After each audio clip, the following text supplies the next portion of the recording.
When you hit those hard points of a business, how do you get through it? And I think you have to have this thought that like anything is solvable. We have this phrase in the company, find a way. We mean it more as like, don't let anything be an obstacle and be creative in your approach. Welcome to Homegrown CEO, the podcast for entrepreneurs, leaders, and business professionals seeking actionable insights to grow their ventures and themselves. I'm your host, Matt Colborn, and our focus today is on developing resilience for business longevity, a vital skill for any leader. Resilience isn't just about endurance, it's about knowing when to pivot, when to pull back, and how to keep momentum while staying true to your mission. I'll soon be joined by Bant Breen, advertising legend and CEO and founder of award-winning digital presence company, Qnary. Since launching Qnary in 2012, Bant has gone through his fair share of setbacks and difficulties, as you'll soon hear. But by going with the current rather than swimming against it, Bant listened, strategized, and pivoted at crucial times, leading his team to more than a decade's worth of success. With his experience and our range of tools specifically designed for this theme, I hope you'll leave this episode more equipped and confident to lead your business through challenges while still keeping one eye on the bigger picture. Let's get started. So, to really introduce one of the themes of today's episode, one of our focuses is on longevity. Tell me about the long-term vision that you guys have and how that came about. You know, I knew that I wanted at some point to start my a company, a technology company. And I was the type of person that I would like write an idea on a whiteboard and I would just leave it there. And I generally kind of had a viewpoint, which is like, if the idea hung around on that whiteboard for a while, then there might be something to it, right? There might be some real value there. And the idea that became Qnary was one of those ideas. There were a ton of solutions in the marketplace at the time that helped brands build their online presence or manage their reputation. But there were almost no products that kind of focused on executives, like literally nothing. And the services that existed were very expensive and very custom. And so, you know, the more we looked at that, I realized that there were timeless qualities to our solution. One is your reputation is always going to be a factor because the core of business is about trust, right? And reputation and trust go hand in hand. So when you talk about that timeless idea, that was kind of baked into one of the reasons why we selected this area to go into as a business in the first place. So take me back to a time then on that journey when you had to dig really deep and find the strength to keep going with Qnary, really around that need to develop your resilience to ensure your business's longevity. You know, I mean, Matt, the idea of being an entrepreneur gets glamorized, right? Everyone's like, oh, it's so exciting, et cetera. But really anyone that has done it is that it's a brutal process, you know, and it will test the strongest person on the planet. And it's very much a roller coaster ride. So, you know, one of the things that happened very, very early on for us is that I started Qnary from coming out of a big company. So I had a long Rolodex of people that had liked the work that I'd done in a big company. And the initial money we raised for the company happened in a matter of days. Like, you know, I was kind of like, God, you know, I remember reading so many stories. People said it would be so hard. This isn't so hard.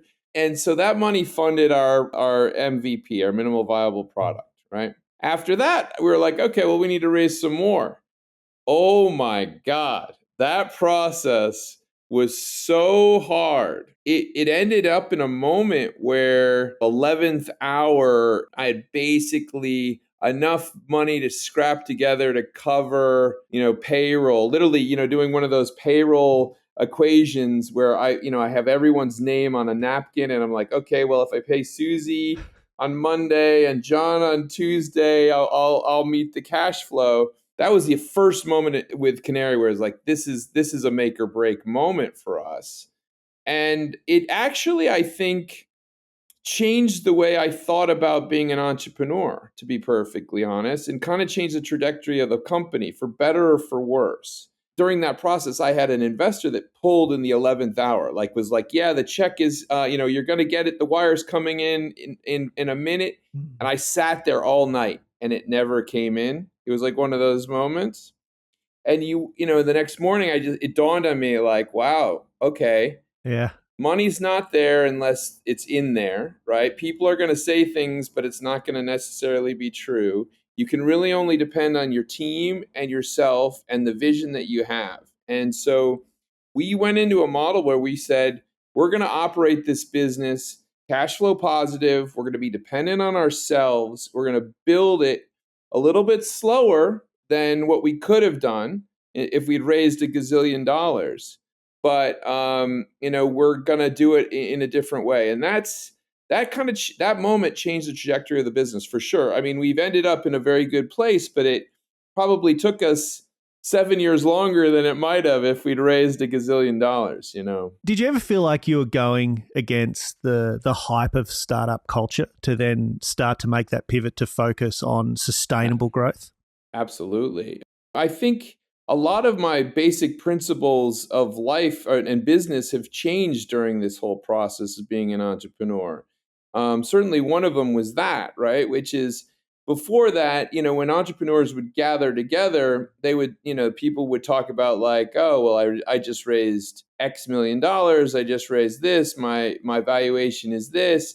And, those numbers sound so sexy and so frothy. But the reality is that in many cases, those big numbers are the kiss of death for those companies. Yeah. I've been going now, as I said, for over 12 years. The number of companies that we started with that were kind of playing around in our space 12 years ago, 98% of them are gone. 98% of them raised more money than us. And I think they all got burnt out because they got a $30 million valuation right out of the hopper. Their revenue couldn't justify that. They had to have a down round. The CEO gets knocked out. You know the whole story, right? So I think that it definitely goes against that kind of classic Silicon Valley story of like, no, you got to get those big numbers fast. You got to be a unicorn. And I really am someone who kind of probably believes in a very different philosophy, which is I think our world would be fundamentally better if we had thousands upon thousands of more companies that were like $20 to $30 million companies. I think that would be better for communities across the world if we had that. And those companies will never get that huge funding, because unless Silicon Valley sees it as being like, oh, this is going to be a multi-billion-dollar idea in 5 years' time, you're not going to get that money.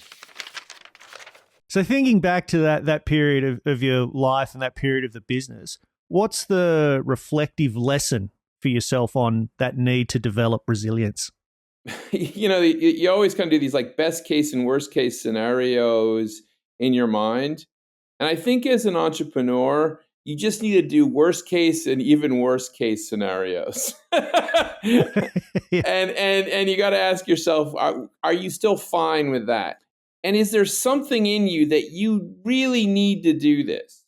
Because, the reality is that like it's easier not to be an entrepreneur. And you can have a healthy life, a happy life.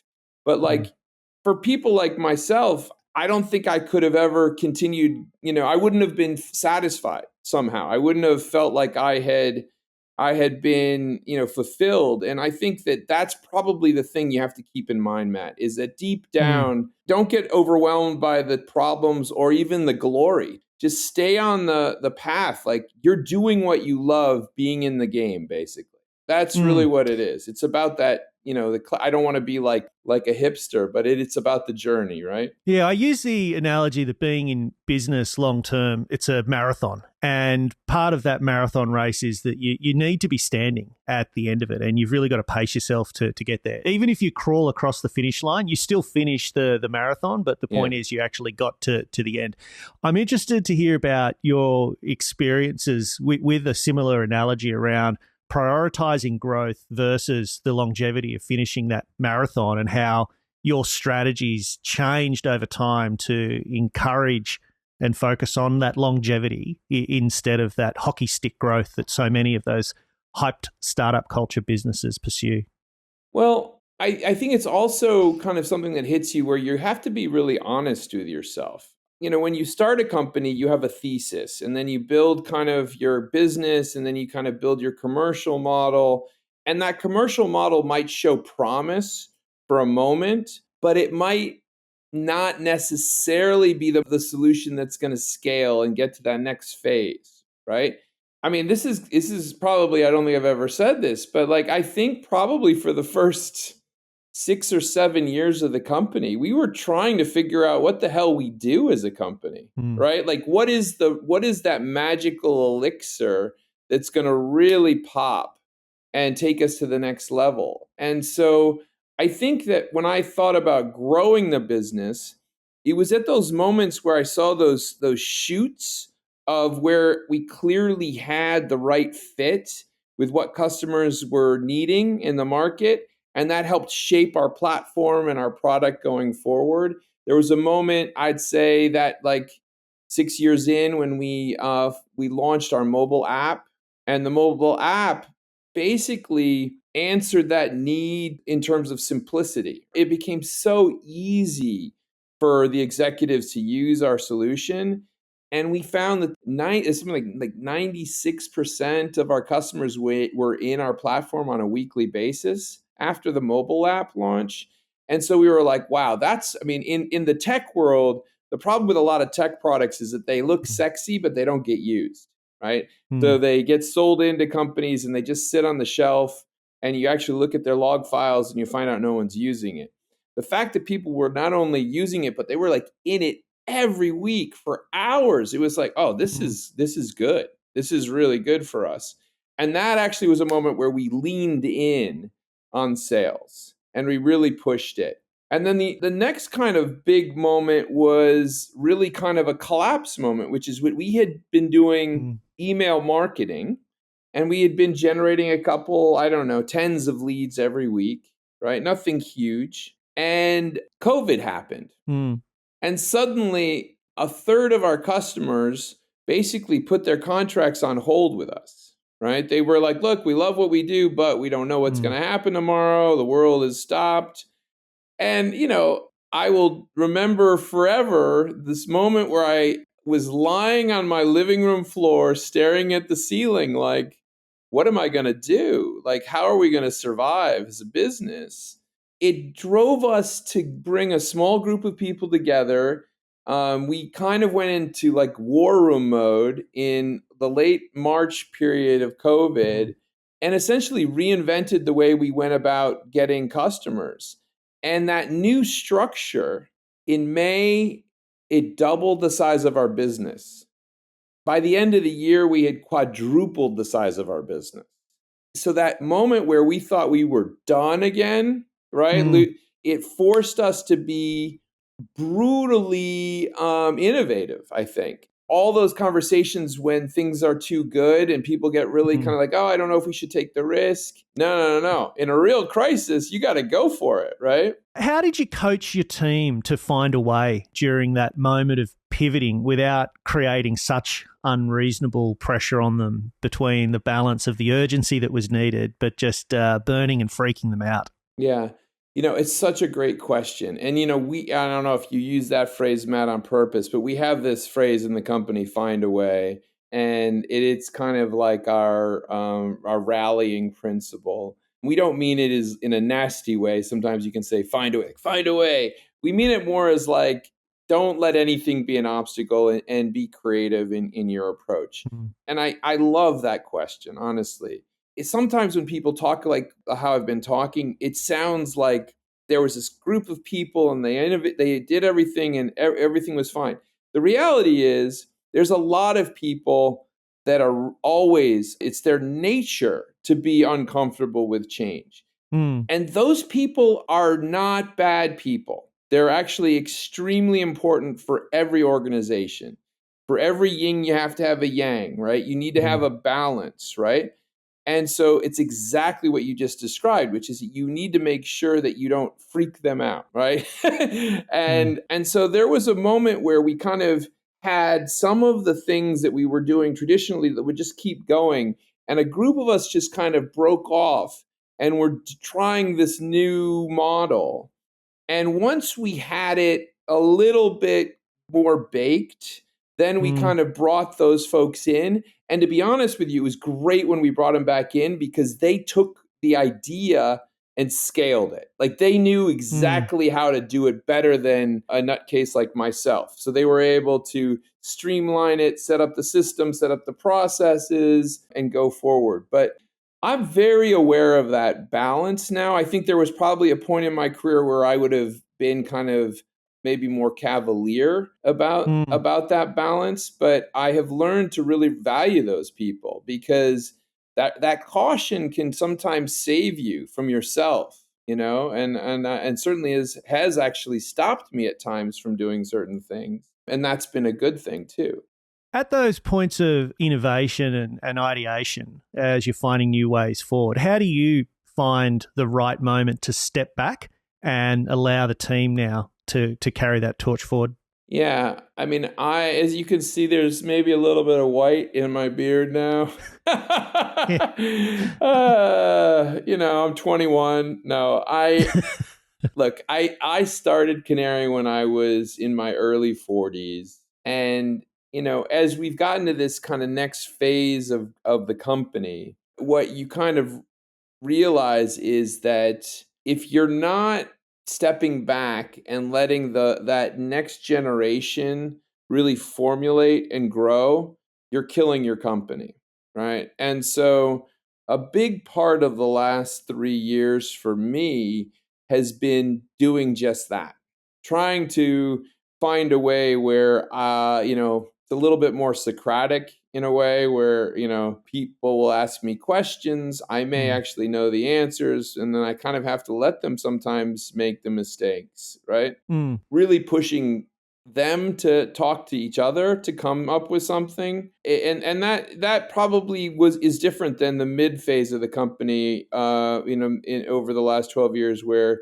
it would have been very much me just being like left, right, green, red, mm, and I think that has been a big part of it.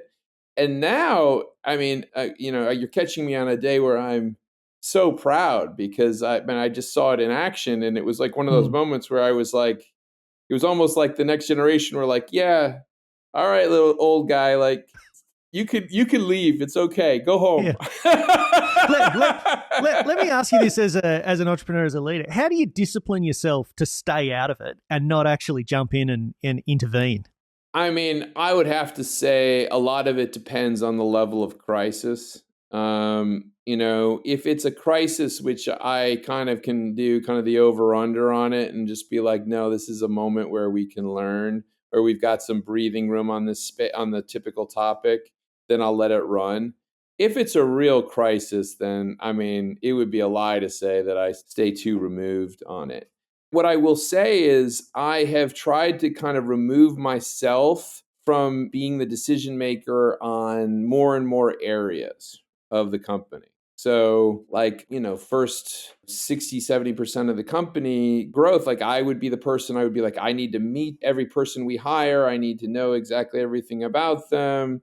And now, we have a very set of principles as a company Mm, and a mission and all of those types of things, and we continue to hire people. I am not the final sign off on those people mm, now, but the good thing I will tell you is that that's been the case for the last 2-3 years now, and the people we're hiring, they understand our philosophy, they buy into the Qnary way. It's beautiful. So I mean, I guess I've been kind of removing myself a little bit from those some of those areas. I think it's interesting with some of those hires because as the next generation of the team that starts hiring people, the people that they're talking to are like, okay, this can't be completely crazy because you guys are already here. You're the first followers. So having those first followers that you're able to get on board Yeah, and hire in are actually really important to getting the next wave totally. of people into the business. When you think about the long-term goals that you're creating in the business that can really stand the test of time, what advice can you share with entrepreneurs to help stay on track particularly as your team is experiencing setbacks? How do you keep coming back to those long-term goals and that long-term mission? I don't know if has been said a lot by other CEOs, but it's my personal experience. When you read books that are written by a lot of entrepreneurs, it'll sound like they were Moses. They came down from on high. They had a tablet, and here were the principles that they were going to tell everybody. And certainly, there's an aspect of Qnary that was very much driven by me, in terms of the core principles of our solution, the platform, some of the aspects of our philosophy. But what I really want to make sure people understand is that a business is extremely organic, at Mm, least in my experience in building this business. And there are employees and grassroots influences in our business that shape the way mm, we grew our company and our attitude and how we have meetings and do things. Like one of the things that has happened that it was remarked on by the head of Qnary in APAC. He came in later. He'd come in from a very successful career, and he sat in on one of our meetings one day. We were having a problem with a specific customer. And in all honesty, the problem was related to one person, really. But the way the conversation was had mm, was all about the problem, the specific problem, and coming up with a new way of approaching it to solve that problem. Not a person, not blaming people, right? A lot of companies are a lot about blame culture, right? mm, And that idea of approaching problems where it was so much about the specific issue, it's fascinating. I participated in that, but that was organically grown in the company. mm, And it's a real difference in how Qnary people solve problems. Like it's never someone's fault in Qnary. It's always we have an issue, we got to figure out how to fix it. And then everyone's like, okay, great. So we'll all participate. Let's come together. Let's figure it out. And I love that. So going back to your initial point, it's a balance of the stuff coming from on high, but also being aware of the fact businesses are organic, and you have to be able to embrace that. Maybe the ego of some founders have a hard time with that sometimes. So I think really what you're saying is that so much of the resilience advantage is coming from the attitude and the mindset that you've got in the business and being able to foster Yeah. that culturally within the team. How has your attitude to solving or overcoming problems changed over time with experience? If I think back on my career in larger companies, and I was kind of a ruthless perfectionist in many respects. And I think that what happened when I kind of built this business, I realized that solutions had to be approached in an iterative process. And you have to kind of like take a step and then another step, or what we say, bird by bird. Yeah. Yeah. Bird by bird, and take a much more iterative way of getting to the ultimate state, because it's really never going to be perfect. The other problem I think that I've learned, and I often try to kind of be innovative when I come up with things, but Mm, the reality is that there's many things that are pretty damn good the way they are in terms of other solutions out in the marketplace, and they don't necessarily need to be completely redone, because it's actually making it really, really hard for customers. I guess give you an example. It's like I might want to design a new car, but guess what? My car will probably have doors. I should probably not say, "Oh, well, I don't want to have any doors." Right? There's certain things that like mm. you have to kind of embrace and just accept they're pretty good. Like that's not where you should innovate, right? That's solved. Let's focus on some of the other areas. So that's been I think one of the key issues. So, Ben, you've given us a lot of great advice today. Can you summarize for us your top sort of 3 to 5 tips at a high level? I will go back to that fundamental idea of finding a way, because that is kind of the Mm, resounding factor that kept us going, Matt. I mean, I think, one of the things that you've asked, I think in a couple of different ways is like when you hit those hard points of a business, how do you get through it? And I think you have to have this thought that like anything is solvable, right? Like you'll Mm. find a way through it and embrace it. I also would say maybe sometimes, you might have an idea that might not be $1 trillion idea. But guess what? It might be a great company. Just you need to manage it and grow it in a way that makes sense to keep it alive Mm. and let it shape. And so I think that I would probably tell entrepreneurs not to judge their self-worth just on the money that they can raise, but on actually solving customers' problems, and solving challenges in the marketplace. I think those are kind of two key things. The third thing, I guess, really is just that idea that you just mentioned, Matt, which is it is a marathon. I mean, it really is. And you're going to have those moments. If any of you've run a marathon, you'll all know what that's like. You have moments of euphoria, you'll have moments where you think it's easy, then you have moments where you're thinking like, this is insane. Why did I sign up for this thing? And you're just going to have to fight through it and keep building. Yeah. Fighting through it and having that resilience advantage and being able to find that within you, I think that's one of the key ingredients to being able to be in business and see it through. Bant, we've arrived at your kitchen bench moment, and something that I like to ask all of our guests before I let them go for the day is to share with us a teachable moment that happened at some point in your career that totally changed everything for you. Well, this is going to be a really tough one for me to say, because this is like touching on my essence in most of my career, which is that, I grew up in the world of advertising and branding. And, if you talk to any ad agency in the world, they'll say, well, listen, it's all about coming up with the essence of the brand and the brand story, and the brand is the most important thing.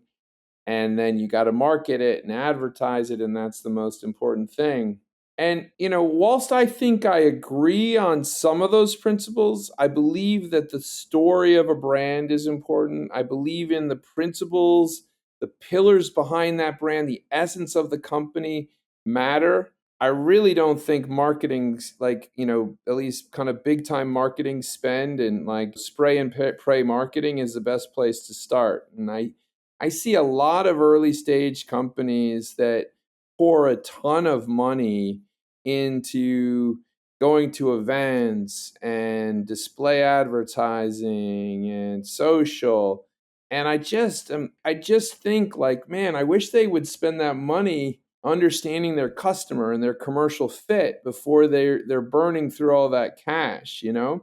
And so the big change for me, Matt, is really that. Like I went from a religion for the first half of my career, which was all about paid marketing media, go for it big time, to actually look at what you're solving for. Like, what's the solution that you're delivering to a customer? What's that real value?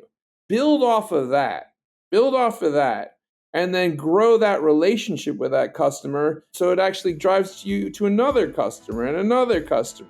It's like the opposite that advertising executives are told. Bant, your story reminds us to not just keep going, but to adapt in response to the challenges above all else. Thank you for joining us on the Homegrown CEO podcast. Cheers, Matt. Bant's story is a great reminder that resilience isn't just about pushing through. It's about adapting, pivoting, and playing the long game. If today's episode struck a chord, send it to a founder who's been hitting a few bumps lately. They just might need to hear this one. And if you're ready to take action, we've created some tools to help. You can grab them all now at homegrown.ceo. I've been your host, Matt Colborn. Make sure you subscribe to the show to be the first to know when our next episode drops. And in the meantime, remember that whatever's going on in your business, you will find a way to keep going. We'll see you next time.